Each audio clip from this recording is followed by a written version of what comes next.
Ça prendra une deuxième pour prendre les falafels avec du tzatziki. Ah, moi je veux bien un café quand même, sinon moi la digestion ça me tue. Ah ça on l'a jamais eu. Bah non, on l'a jamais eu ici les travaux. Non. Oh l'enfer. Mais angoisse. Bon, mais tu n'as pas le choix sur l'efficacité. Bienvenue. Vous écoutez Entre nos lèvres, un podcast qui raconte les vraies histoires autour de la sexualité, mais pas que. Nous sommes Céline et Margot, et aujourd'hui nous accueillons une nouvelle invitée, Amélie.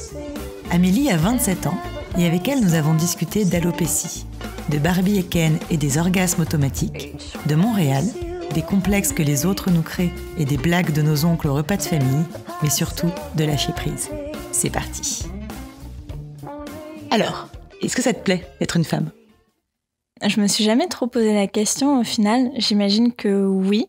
Il y a des aspects de la vie d'une femme qui me plaisent pas, comme le sexisme.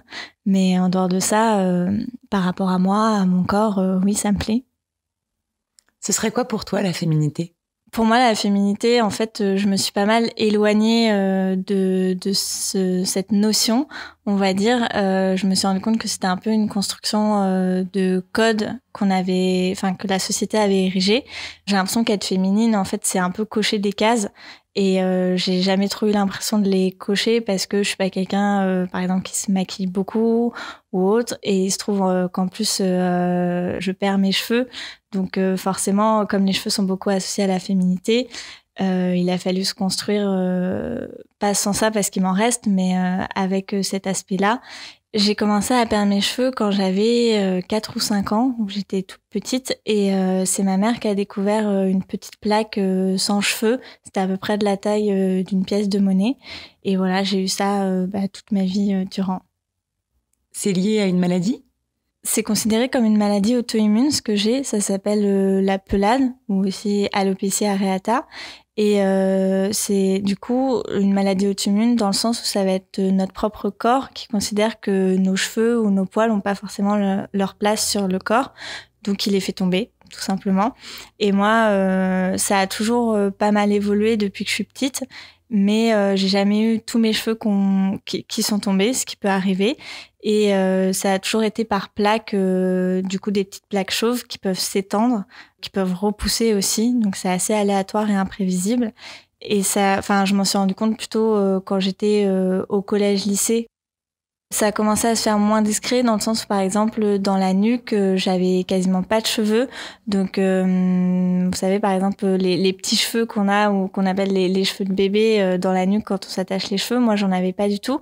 Donc, du coup, à partir du collège, quand j'en ai pris conscience et que je remarquais que c'était différent des autres filles, tout de suite, j'ai arrêté de m'attacher les cheveux et ça devenait un complexe. Enfin, j'avais pas envie, par exemple, au sport, on est un peu obligé de s'attacher les cheveux quand on a les cheveux longs. Moi, j'étais toujours très mal à l'aise parce que j'avais peur que quelqu'un se rende compte que oui, il me manquait des cheveux. Je sais même pas si ça se voyait tant que ça au final à l'époque, mais moi, je le voyais, moi, je le savais, donc je me disais, je partais du principe que oui, ça pouvait se voir.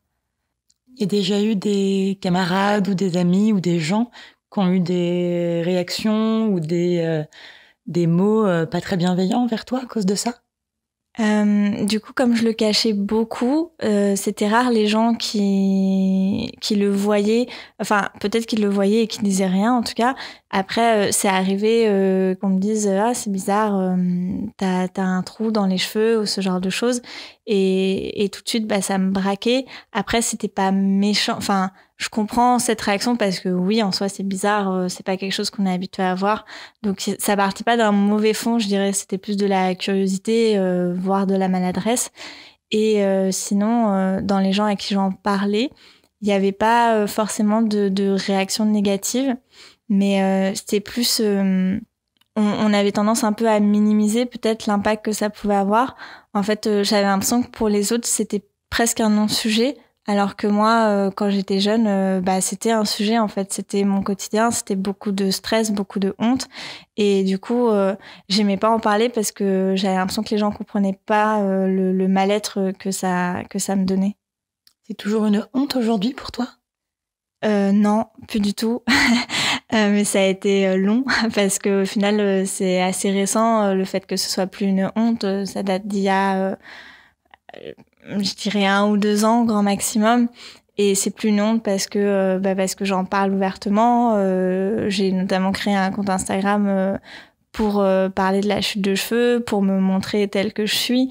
Donc à partir de ce moment-là, ça pouvait plus être une honte aussi parce que je reprenais un peu le pouvoir sur ça. Et c'est plus une honte non plus parce que je me rends compte que c'est pas grave en fait de perdre ses cheveux, justement d'être une femme et d'avoir peu ou pas de cheveux. Et ça c'est quelque chose que j'avais pas du tout intégré quand j'étais jeune parce que je voyais que des modèles de femmes avec des belles chevelures, les cheveux épais, tout ça, enfin tout ce qu'on voit dans les magazines, dans la pub. Et il y avait très peu de femmes chauves ou alors c'était associé à la maladie, au cancer. Donc ça renvoyait pas non plus une image positive, on va dire. Et il y avait pas de femmes chauves par choix et encore moins de femmes comme moi qui perdent certaines parties de leurs cheveux mais pas tout. Donc oui, c'était une honte à cette époque-là parce que j'étais l'impression d'être la seule à le vivre et parce que je le voyais comme une différence, mais une différence dérangeante. Aujourd'hui, j'anticipe un peu les remarques aussi en parlant moi-même. J'ose plus parler de ma pelade et de dire ouvertement que j'en ai une. Par exemple, c'est tout bête, mais quand on me demande en ce moment ce que je fais dans ma vie, je dis ce que je fais dans ma vie. Et en plus de ça, je dis aussi je crée du contenu pour mon compte Instagram, machin. Et donc j'en parle naturellement. Et les gens forcément ont des questions un peu curieuses, mais pas forcément méchante ou maladroite. Après, parfois les gens font des commentaires un peu maladroits dans le sens où ils disent ah oui, là encore ça va, tes plaques elles sont bien placées, c'est plutôt joli comme ça, ou ça va, il te reste tes sourcils. Et ces gens-là se rendent pas compte que en fait peut-être qu'un jour je vais perdre mes sourcils ou que mes plaques je choisis pas leur emplacement, donc ça peut être esthétique comme ça peut être moins esthétique. Et donc du coup dans ces moments-là je le dis pas ou je le dis en détachant de moi, enfin en mode j'explique que ça pourrait arriver, mais c'est sûr que ça me fait toujours un petit pincement de les gens sont vraiment maladroits et devraient réfléchir aussi avant de faire certains commentaires. Tout à l'heure, tu disais que c'était un non-sujet pour ton entourage. C'était un non-sujet aussi pour tes parents ?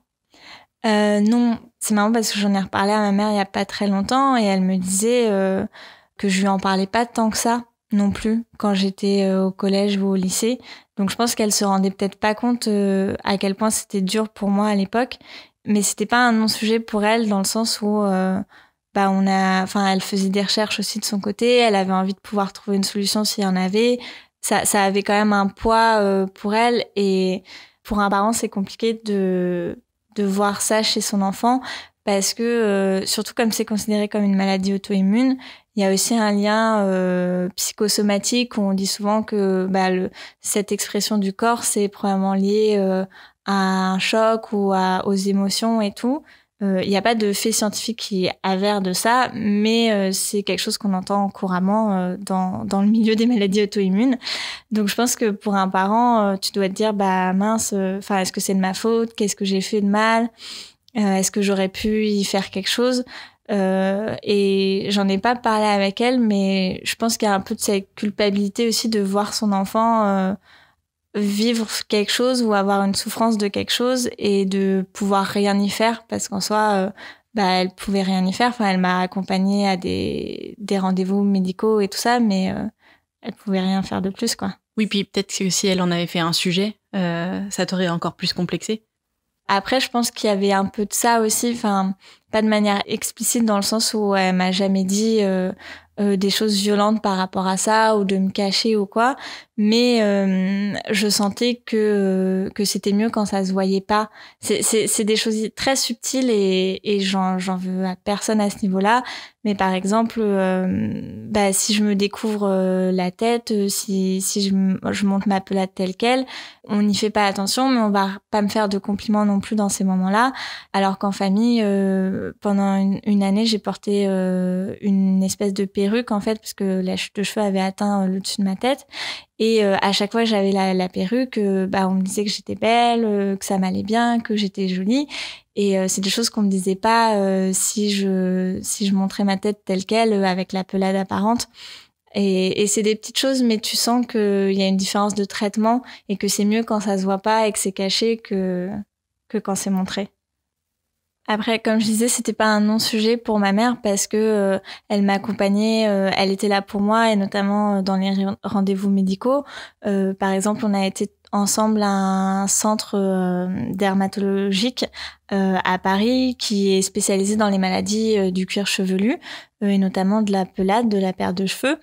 Et donc à ce rendez-vous-là, c'est compliqué ce genre de moment parce qu'en fait c'est censé être des experts et donc tu t'attends à ce qu'ils te trouvent des solutions, un traitement, tout ça.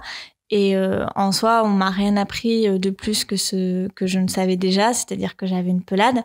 Et les traitements, ils sont pas fiables dans le sens où il y a rien qui va guérir de la pelade en tant que maladie auto-immune parce que ça peut être des traitements qui vont stimuler la repousse. Souvent, c'est des traitements à base de cortisone, corticostéroïdes. Donc, l'idée, c'est plus de faire repousser les cheveux, mais pas forcément de traiter le problème de fond. Surtout que c'est des traitements où il y a aucune garantie. Souvent, c'est quand même assez lourd. Les cortisones, tout ça, ça peut avoir des effets secondaires. Moi, je sais que j'ai décidé d'arrêter. Enfin, j'en ai fait pendant un temps. J'ai fait des lotions à appliquer. J'ai fait des injections aussi directement de cortisone dans le cuir chevelu. Donc, c'est quand même des trucs pas très fun. Et j'ai décidé d'arrêter parce qu'au final, mes cheveux repoussent d'eux-mêmes quand ils en ont envie. Et ça les empêche pas, enfin, les traitements allaient pas les empêcher de tomber. Donc, je me suis dit que le ratio efficacité, énergie, tout ça, il est pas très bon. Donc, je préfère ne rien faire et laisser mon corps faire ce qu'il a à faire. Et sinon, avec tout le reste de ton corps, comment tu t'entends ? Pas trop mal à l'heure actuelle, je dirais. Je pense que la pelade a pris beaucoup de concentration de mes complexes. Alors, c'était très évident, donc c'était là et c'était ce qui me complexait le plus. Mais ça m'a pas épargnée par d'autres complexes assez banals, je vais dire.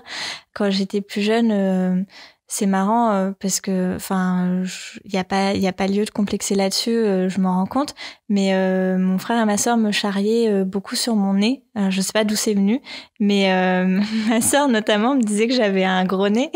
Et je pense que c'était juste un peu mesquin, tu sais, genre de choses que tu fais quand t'es adolescent et que tu te chamailles. Ils savaient pas quoi trouver parce que t'as pas du tout un gros nez.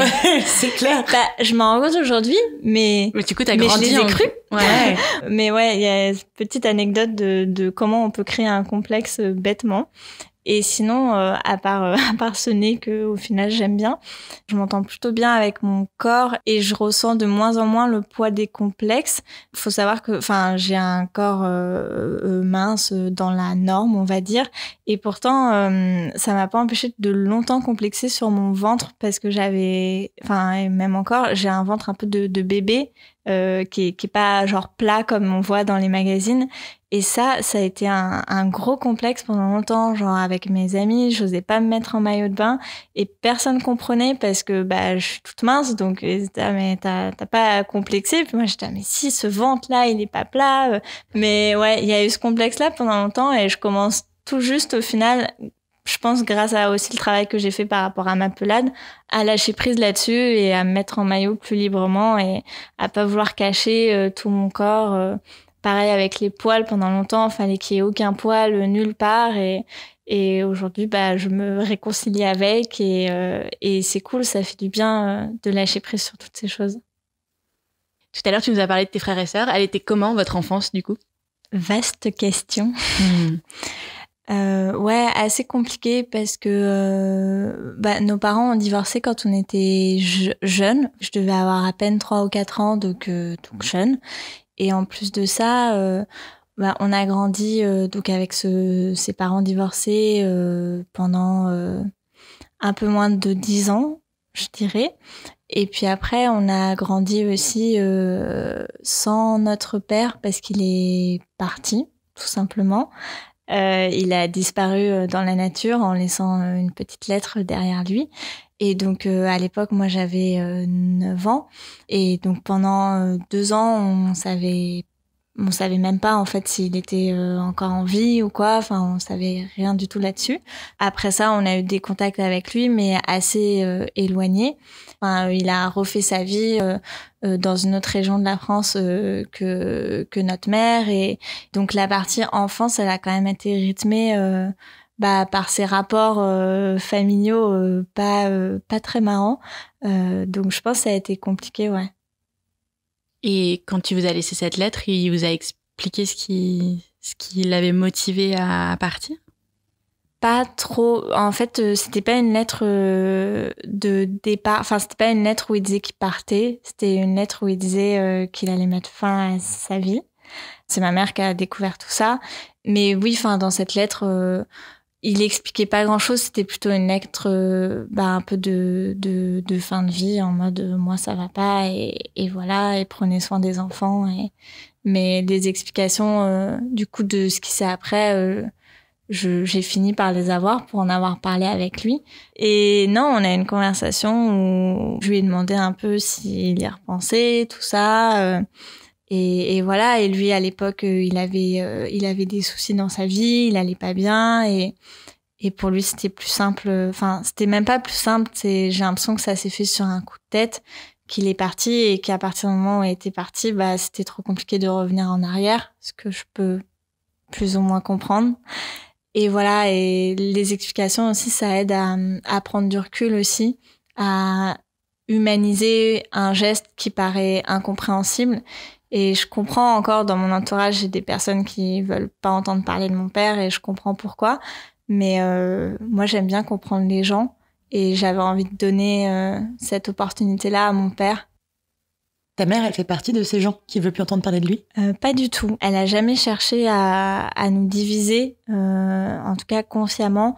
Peut-être qu'il y a eu des choses qu'on entendait ou des récits où il n'était pas forcément mis en valeur, ce qui est normal. Mais à partir du moment où il est réapparu, elle a accepté qu'on le voit, enfin parce qu'il est venu chez elle, chez nous.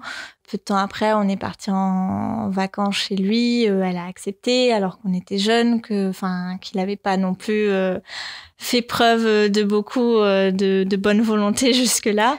Elle a jamais mis un frein à ça et elle voulait qu'on puisse décider de ce qu'on voulait ou pas. Ta maman, c'est quelqu'un avec qui tu peux parler de tout? Oui, assez. Il n'y a pas de choses dont on peut pas parler. Parfois, moi, je sais que je m'empêche de... Enfin, pas je m'empêche, mais il y a certaines choses dont j'ai pas envie de lui parler parce que je sais plus ou moins comment elle va réagir, parce que je la connais un peu, et j'ai pas forcément envie d'entendre certaines choses ou d'avoir certaines réactions. Puis il y a des choses où ça me paraît trop intime, trop personnel. Mais ma sœur, par exemple, je voyais qu'elle lui parlait de ses relations, de ses trucs, même d'aventures sexuelles ou quoi. Moi, j'avais beaucoup plus de pudeur par rapport à tout ça, donc j'en parlais moins à ma mère. Et du coup, c'est quoi ton premier souvenir lié à la sexualité? Du coup, c'est pas un souvenir de moi, d'expérience sexuelle, mais j'ai des souvenirs de bribes, de jeux d'enfants où, par exemple, avec ma meilleure amie, on jouait beaucoup au Barbie. On mimait des relations entre Barbie et Ken, / relations sexuelles, hein, parce que je me rappelle, ils étaient tout nus l'un sur l'autre. On savait qu'il y avait ce truc-là qui existait, quoi. Je sais pas d'où, mais en tout cas, c'était là. Après, un peu plus âgée, ça a été aussi les discussions des plus grands, des trucs comme ça. Toi, t'avais peut-être des discussions de tes frères et sœurs qui étaient plus âgés que toi? Tout à fait. Par exemple, au collège, je me rappelle, j'entendais des choses que ma sœur racontait avec ses amis, tout ça. Et moi, derrière, au collège, j'en parlais avec mes amis. Mais à l'époque, genre en 6e, 5e, à mon époque, en tout cas, on en parlait encore très peu. Et je faisais genre, je connaissais plein de trucs parce que j'avais entendu des mots du côté de mon frère et ma sœur. Et en fait, j'y connaissais que dalle. Il me semble que je parlais de choses comme la masturbation et tout, alors que j'y connaissais rien. Mais je sais pas, ça me faisait plaisir d'avoir ce petit pouvoir de connaissance. Je pense que du coup, j'étais plus jeune qu'au collège. Une fois, j'ai un souvenir de famille un peu gênant où à un repas de famille chez mon oncle et ma tante, j'ai demandé ce que c'était une fellation. Et du coup, mon oncle m'a donné un dictionnaire et m'a dit de lire la définition devant tout le monde. C'était hyper gênant. Attends, mais c'est hyper violent. Ah ouais, c'est pas cool de faire ça. Il aurait juste pu te l'expliquer. Et à l'époque, enfin, c'est vrai que maintenant, tu vois, avec le recul, je me dis, ok, c'est un peu dur, tu vois. Mais enfin, il y avait vraiment une ambiance de blague. Enfin, du coup, c'était un peu moqueur et en même temps un peu blague.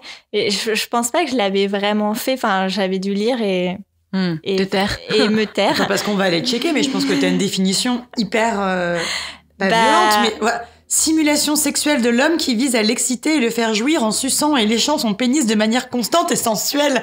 T'imagines si tu lis ça à table? Je crois que du coup, ça me fait un flash. Ouais, j'ai déjà lu ça quelque part. C'était là. C'est horrible. Ouais. Donc la masturbation, t'as découvert ce que c'était quand? Réellement alors? Alors le réellement change beaucoup la réponse. En soi, plus jeune, j'en connaissais de l'existence, je savais que ça existait. J'ai un souvenir petite, je sais pas dater parce que ma mémoire est floue, mais petite première expérience de ça, j'imagine, avec le pommeau de douche, comme beaucoup de personnes avant moi. Je n'ai rien inventé. Et après ça, au collège-lycée, moi j'étais un peu en mode j'ai envie de me vanter de le faire parce que ça devrait pas être tabou. Sauf qu'en fait, je le faisais techniquement, mais ça faisait rien. Enfin, genre, ça m'apportait aucun plaisir. Donc, je comprenais pas. Je me disais, mais attends, on me dit c'est ça, et moi je fais, et en fait, ça marche rien. Je dis, c'est tout pourri votre masturbation. Et c'est que plus tard, un peu plus âgée, je pense vers l'âge de 19-20 ans, où je me suis masturbée d'une autre manière, j'imagine, et où là, où je me suis rendu compte de ce que ça pouvait faire, des sensations que ça pouvait générer, et où j'ai eu mon premier orgasme, tout court d'ailleurs.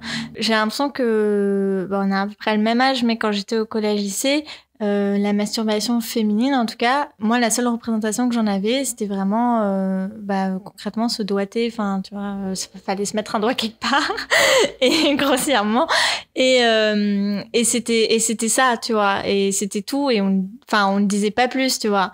Et je me suis rendu compte bien après que, alors oui, certes, ça doit pouvoir marcher chez certaines personnes, mais c'est pas que ça, et en fait c'est un peu réducteur. Enfin, il y a plein d'autres choses, et si on se concentre sur d'autres zones, au final ça peut mieux marcher, en tout cas dans mon cas.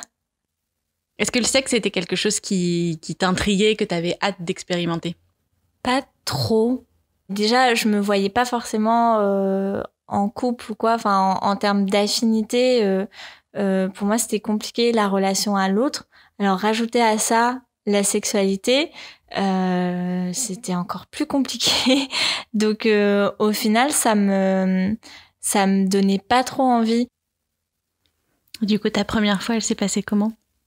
En vrai, ça allait dans le sens où j'avais rencontré un mec qui était très gentil. J'avais 18 ans. On était en couple depuis 1 ou 2 mois, disons.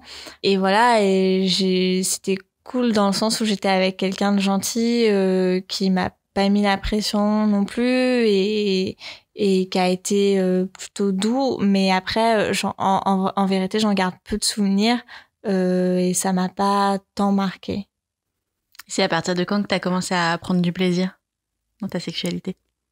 Du coup, j'ai exploré aussi la sexualité avec les femmes, et j'ai compris que toute cette pression aussi que je m'imposais quand j'étais plus jeune par rapport à la sexualité, par rapport aux hommes, il y avait peut-être aussi des raisons pour lesquelles ça me faisait pas si envie que ça, pour lesquelles j'étais pas si à l'aise que ça avec certains hommes. Et cette raison, c'était peut-être parce que j'aimais les femmes, entre autres. J'ai jamais su dire du coup si j'aimais que les femmes ou pas, comme j'ai eu des expériences avec des hommes. Il y en a certaines qui se sont quand même bien passées, et je peux trouver un homme beau et attirant. J'arrive pas du coup à me mettre d'étiquettes, puis j'aime pas trop les étiquettes de toute façon, mais je sais que sexuellement parlant et intimement parlant, je me sens plus en phase avec les femmes, ou en tout cas avec celles que j'ai rencontrées jusqu'à maintenant, parce que pour moi aussi c'est une question de personne, donc c'est assez fluide à ce niveau-là. Est-ce que tu as déjà été en couple avec une femme? Oui. Je n'ai au final quasiment été qu'en couple avec des femmes parce que il y a eu ce premier copain à mes 18 ans et il y a eu une petite histoire aussi un peu plus tard. Mais sinon, j'ai eu 2 relations longues, tout est relatif, mais autour de 2 ans et donc sérieuses. Et c'était avec des femmes. Du coup, comme tu te mets pas d'étiquette, est-ce que tu as eu le sentiment que tu devais faire un coming out ou pas? Oui, quand même. Parce que déjà, ça sortait un peu de nulle part, mais parfois il y a des filles qui aiment les filles et je sais pas, leur entourage vont dire ah oui, je m'en doutais ou je m'y attendais et tout ça. Moi, au final, j'avais toujours suivi un peu les schémas préétablis, puis j'avais été élevée avec cette vision du prince charmant, de tout ça. Donc, je m'étais jamais trop posé de questions sur ma sexualité. J'étais un peu curieuse de tout ce qui se passait, mais je m'imaginais pas forcément avec une fille, en tout cas dans mon adolescence. Mais j'avais un peu une fascination pour les femmes, quand même. Et du coup, après, des coming out, il y en a plein, on va dire, parce que il y a plein d'étapes différentes. Il y a eu la première fois qu'une fille m'a plu, il y a eu la première fois vraiment où il y a une relation, et donc là, il faut que tu dises aux gens que tu es en couple avec une fille. Donc, c'est pas les mêmes coming out, on va dire. Le premier que j'ai fait, pour moi, c'était avec...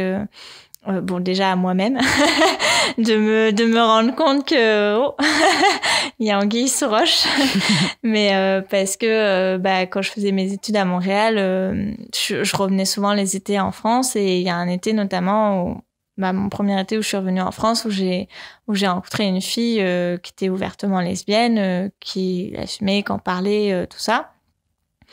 Et on a eu une connexion, on a eu une certaine affinité, on est devenus très proches cet été-là. Et en fait, comme je savais, comme j'étais au courant de son attirance pour les filles, forcément, ça m'a questionnée sur ce que je ressentais parce que je me disais, clairement, c'est pas de l'amitié. Je n'ai pas envie de certaines choses avec mes amis, donc je fais la différence quand même. Je savais qu'il y avait des sentiments plus forts. En soi, ça me choquait pas, dans le sens où j'avais aucun tabou, aucun problème en lien avec l'homosexualité. J'avais grandi dans une famille ouverte, tolérante et tout, donc c'était pas tant le problème de mon Dieu, j'aime les femmes, que faire. C'était plutôt est-ce que j'aime vraiment les femmes? Est-ce que c'est juste cette fille qui me fait quelque chose et ce sera tout? Ou est-ce que c'est un truc plus profond? Donc, forcément, j'ai pas eu les réponses directement, mais ça a commencé à cogiter. Mais je suis repartie et il s'est jamais rien passé. Et du coup, c'était hyper frustrant parce que j'avais pas pu mener ça à bout. J'avais pas de réponse à mes questions. Je savais pas si physiquement ça allait me plaire d'avoir une expérience avec une fille et tout. Donc après ça a été un peu la recherche de... l'exploration, quoi. Est-ce que oui, ça peut me plaire? Et donc, ça s'est fait... petit à petit, on va dire. Je sais plus si j'avais cherché à rencontrer des personnes naturellement, on va dire, mais je me suis aussi rapidement inscrite sur un site de rencontre plutôt ouvert où tu pouvais cocher qui tu voulais rencontrer, quel genre, tout ça.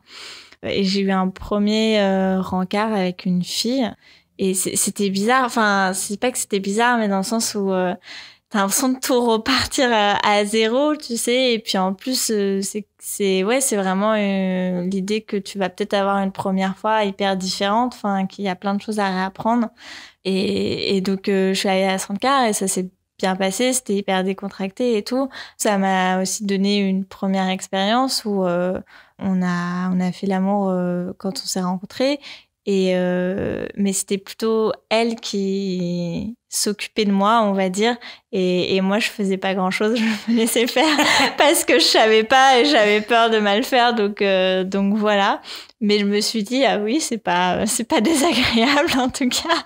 Donc ça a été ça à plusieurs reprises. Mes 2 premières expériences avec des filles, ça a été un peu dans ce schéma-là. Et au final, après, la prochaine fille à être entrée dans ma vie, ça a été ma première copine. Donc du coup, ça s'est fait aussi plus naturellement, plus dans vraiment un échange. J'avais moins peur de dire en fait, je suis inexpérimentée, je sais pas quoi faire, aide-moi.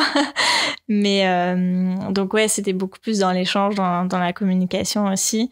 Donc voilà. Et donc aujourd'hui, tu es en couple avec une femme. Oui. C'est important pour toi l'exclusivité ? Depuis quelque temps, ça m'arrive effectivement de dire des choses sur les couples ouverts et tout ça, et le polyamour. Et je trouve ça hyper intéressant. Je me dis que ça pourrait arriver. Enfin, je peux comprendre effectivement qu'on ait des sentiments pour plusieurs personnes. Tout ça, ça m'étonne pas. Donc, je me dis peut-être qu'un jour, je pourrais me retrouver dans un couple ouvert et ça me conviendrait.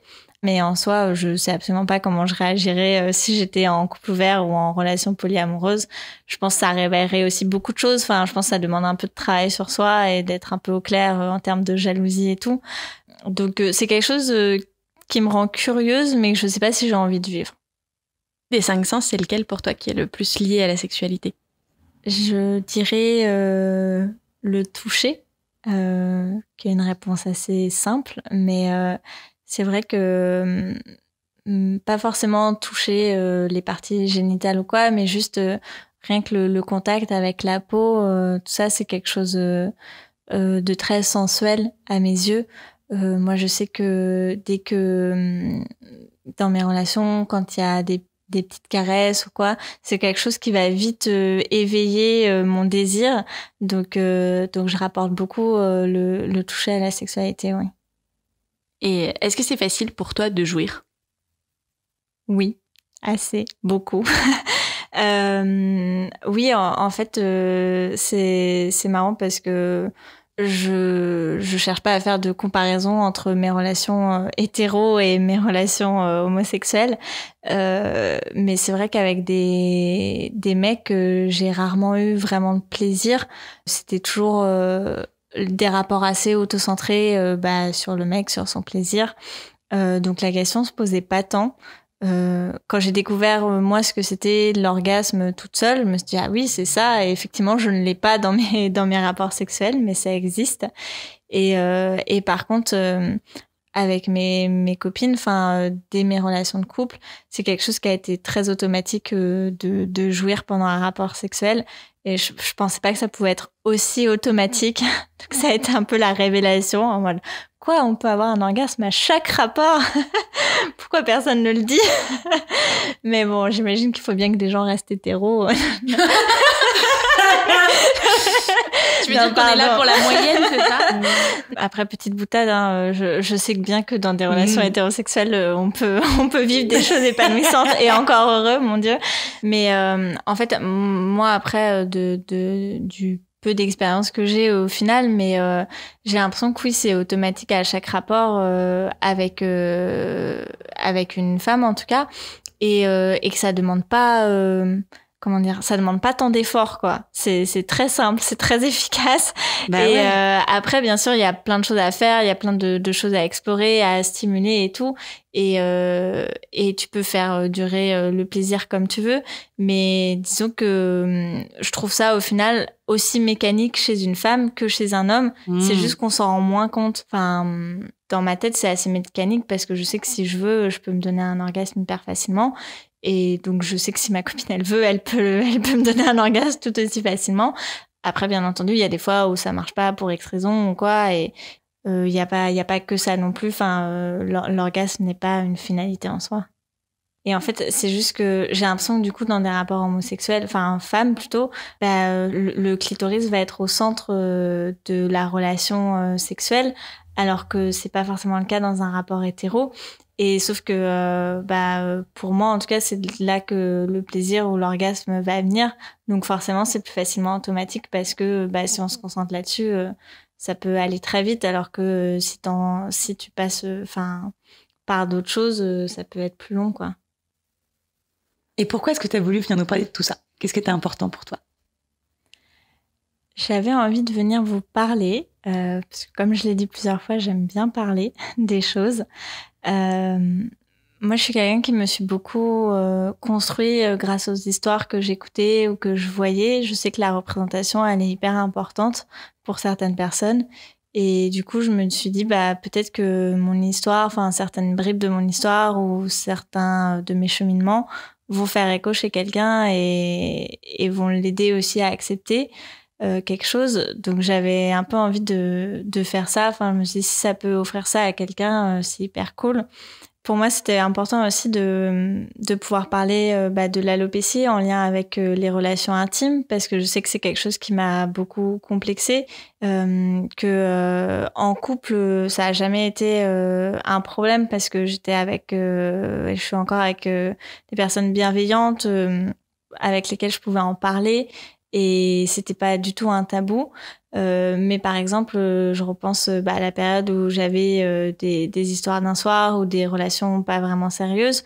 C'était compliqué parce que c'était quelque chose que je cachais beaucoup et j'en parlais pas à la personne. Et du coup, j'avais constamment peur que la personne le découvre ou passe sa main dans mes cheveux ou autre. Et je pense que ça m'a pas mal inhibée aussi en termes de sexualité, parce que quand t'es obsédée par l'idée j'ai des trous dans les cheveux, est-ce que ça va se voir ? Tu profites un peu moins de ce qui est en train de se passer. Et ça a créé un peu de la réserve. Et donc, j'avais envie de pouvoir parler de ça sous cet angle. Il y a tout ce rapport au corps aussi, au fait de lâcher prise et de s'accepter comme on est, qui est important pour moi. Et j'avais envie de retranscrire ça dans mon témoignage pour vous. Et un peu prendre tout ça dans sa globalité et extérioriser ça aussi égoïstement.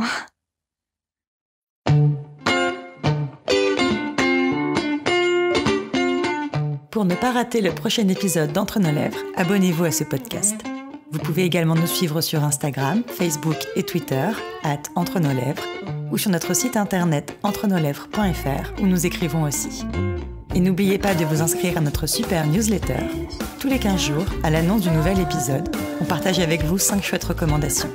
Des livres, des films, des articles, tout ce qui nous a plu ou touché ces derniers temps. Promis, c'est cool. Ah oui, et puis le montage et le mixage de cet épisode ont été faits par Claire Sarfati et la musique du générique par Martin de Bauer. Allez, à dans 15 jours.